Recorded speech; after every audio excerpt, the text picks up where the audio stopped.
राज्यात मान्सून आला जवळपास 8 दिवस झाले. मान्सून एकाच जागेवर आहे, म्हणजे रत्नागिरी, त्याच्यानंतर सातारा आणि सोलापूर. त्याच्यानंतर मान्सून पुढे सरकलेलं नाही. तर नेमकं 8 दिवस असं काय झालं की मान्सून एकाच जागेवर आहे, अजून म्हणजे पुणे जिल्ह्यात पोहोचला नाही किंवा मराठवाड्यात गेला नाही, विदर्भात गेला नाही? बरोबर. मान्सून पुढे सरकणं किंवा मग आपल्याला दाखवता येईल इकडे येस इमेज येस मान्सून नक्कीच पुढे? नक्कीच. आता जर आपण इथं बघितलं, जसं तुम्ही म्हणालात की तो 8 तारखेला रत्नागिरी आणि दक्षिण मध्य महाराष्ट्रातील काही जिल्हे त्यामध्ये आला होता आणि तो पुढे सरकलेला आहे. तर महाराष्ट्रात तो पुढे सरकला नसला तरी इकडचे जे काही स्टेट्स आहेत त्यामध्ये पूर्ण नॉर्थ ईस्ट आहे किंवा वेस्ट बेंगॉल आहे किंवा मग बिहारचा काही पार्ट आहे आणि आजसुद्धा ओडिसातला काही पार्टमध्ये त्याने एंट्री केलेली आहे. तर हे कशामुळं होतं आहे, तर मेनली काय असतं की मान्सूनचा पाऊस पुढे सरकणं म्हणजे काय, तर जे आपले मान्सूनचे वारे आहे ते खूप तीव्रतेने वरच्या भागापर्यंत पोचणे आणि त्याची तीव्रता किंवा जास्त असेल, ज्यावेळी जास्त असते त्यावेळी तो जास्त बाष्प घेऊन आपल्या रिजनवर येतो आणि त्यामुळे आपल्याकडे जास्त पाऊस पडतो. तर मागील काही दिवसांपासून 8 तारखेपासून आपण असं म्हणू शकतो की मान्सूनच्या वाऱ्यांची जी स्ट्रेंथ आहे किंवा तीव्रता आहे ती कमी झालेली आहे, पहिली गोष्ट. आणि हवेपासून म्हणजे समुद्र सपाटीपासून 3 ते 4 किलोमीटरच्या अंतरावरचे जे वारे आहेत ते उत्तरेकडून येणारे कोरडे वारे आहेत. ते आपण इथं जर बघितलं तर आपल्याला दिसेल की हे जे इकडून येणारे जे ड्राय किंवा कोरडे वारे आहेत त्यांचं प्रमाण वाढलेलं आहे 3 ते 4 किलोमीटरवर आणि त्यामुळं हे आपले मान्सूनचे जे वारे आहेत ते खालच्या दिशेने जाताना आपल्याला दिसत आहेत आणि ह्या बाजूने जरी थोडेसे जात असले तरी त्याची तीव्रता इतकी नाही आहेत की ते खूप जास्त प्रमाणात बाष्प आपल्या रिजनवर घेऊन येतील आणि ह्या कारणामुळं आपल्याकडं पाऊस थोडासा म्हणजे मान्सूनचा जो पाऊस आहे तो रखडलेला आहे किंवा त्यामध्ये अडथळा निर्माण झालेला आहे असं आपण म्हणू शकतो. अच्छा. मग आता सर, आमच्या शेतकऱ्यांमध्ये आणखीन एक चर्चा आहे की 20 तारखेनंतर पाऊस पडणार आहे किंवा 17 तारखेनंतर पावसाला सुरुवात होईल, मान्सून पुन्हा आणखीन पुढं सरकेल. तर ही जी काही चर्चा आमच्यापर्यंत येते त्यामध्ये किती तथ्य आहे?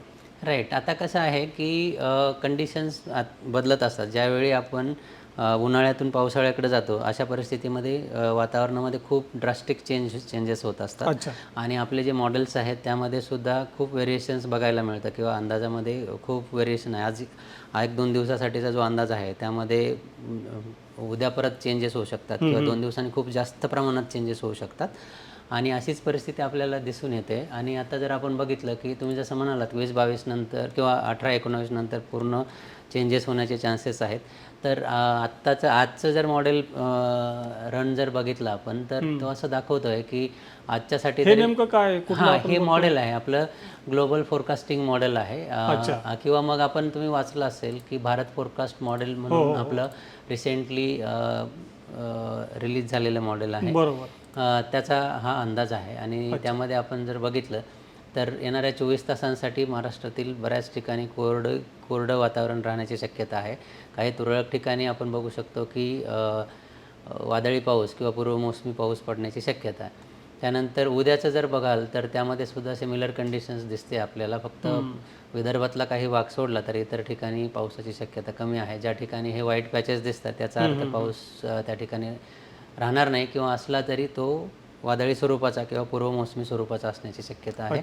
त्यानंतर आपण जर हे बघितलं 17 किंवा 18 तारखेचं त्यामध्ये सुद्धा सिमिलर कंडिशन्स आहे. त्यानंतर 19 तारखेला पण सेम कंडिशन, 20ला पण सेम दाखवते म्हणजेच. आणि हा जो अंदाज आहे येणाऱ्या 10 दिवसांसाठी दिला जातो, परंतु मॉडेल्समध्ये परत काय असतं की 4 ते 5 दिवसांचा जो अंदाज आहे त्याची ॲक्युरेसी चांगली असते किंवा तो अचूक असतो आणि 4-5 दिवसानंतर त्याच्यामध्ये एरर्स वाढत जातात. त्यामुळं कधीही 3 ते 4 किंवा 5 दिवसांचा जो अंदाज आहे त्याच्यावर आपण जास्त भरोसा ठेवू शकतो. तर आता एकंदरीत ह्यावरून असं दिसतं आहे की येणारे 4 ते 5 दिवस कमीत कमी असं कोणतीही परिस्थिती निर्माण होत नाही आहे की ज्यामुळं रखडलेला जो मान्सून आहे तो अजून पुढं सरकेल म्हणून.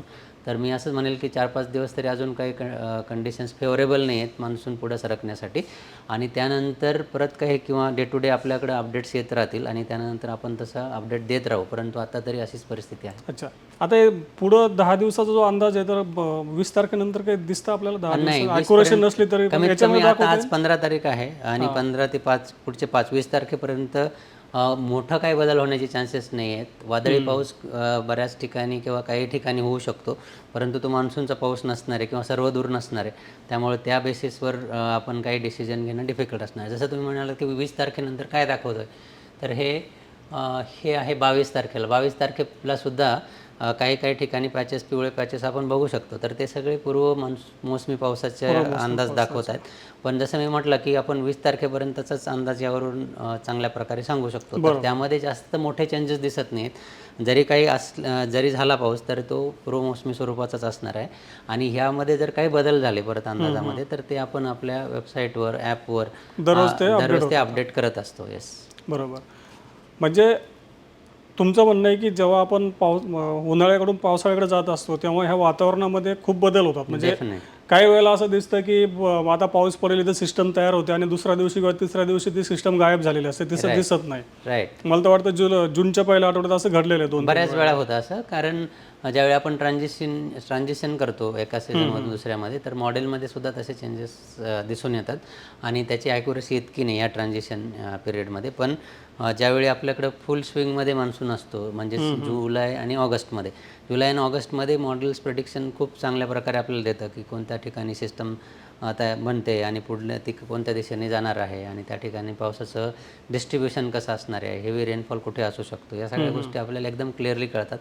आणि पण एक गोष्ट मात्र नक्की आहे की येणारे 4-5 दिवसांमधला जो अंदाज आहे त्यामध्ये क्लिअरली दिसतं आहे की उत्तरेकडनं येणारे जे कोरडे वारे आहेत त्यांनी सगळा अडथळा निर्माण केलेला आहे आणि आपला जो मान्सूनचा रखडलेला जो प्रवास आहे तो पुढं जाण्यासाठी अजून आपल्याला कमीत कमी एक्झॅक्ट डेट तर सांगणार नाही मी, पण आपल्याला अजून वाट बघावी लागेल हे मात्र नक्की.